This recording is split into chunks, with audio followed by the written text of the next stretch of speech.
And if high rates of inflation did occur, how would the consequences for Berkshire compare to those for most large companies? So far, we've been very wrong, or I've been very wrong. Charlie's probably been a little bit wrong too. Of course. Yeah.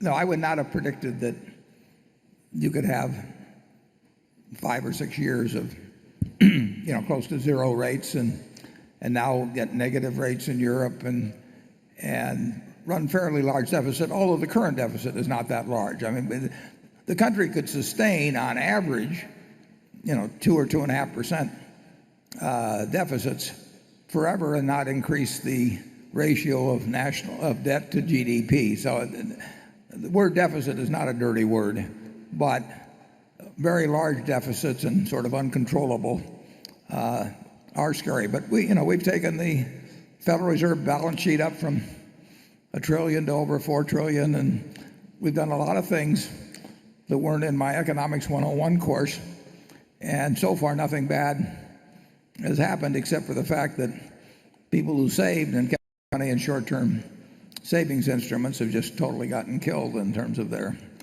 the income that they receive from that. But it's still hard for me to see how, if you toss money from helicopters, that eventually you don't have inflation. Certainly if the money supply grows faster and faster relative to the output of goods and services, something like that is supposed to happen. But I've been surprised by what's happened. When Poland issues bonds at a negative interest rates, I did not have that on my list of forecasts a few years ago. And so I think we're operating in a world that Charlie and I don't understand very well, and to the second part of the question, I think Berkshire, in almost any kind of environment, will do better than most big companies. I mean, we are prepared for anything. We'll always be prepared for anything. And if we see really unusual opportunities, we're also prepared to act.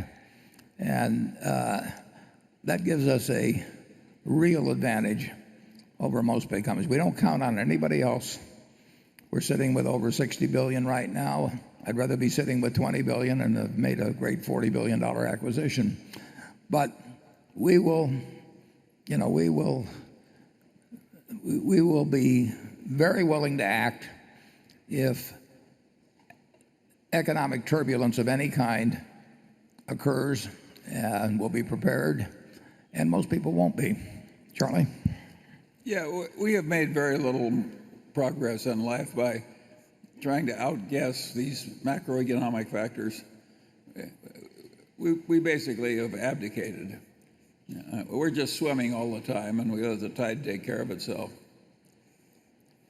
And we really we've not seen great successes by others who have been all involved in macro predictions. I mean, they get a lot of airtime, but that's about all that happens. The trouble with making all these economic pronouncements is that people gradually get so they think they know something.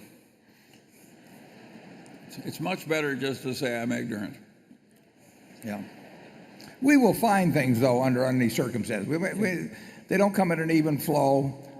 They may not, and you can't predict the size or anything, but you can be sure that over the next 10 years, you'll see a lot of things you didn't think were possible, and we will occasionally see something that makes sense for Berkshire, and we will be prepared to do it both psychologically and financially.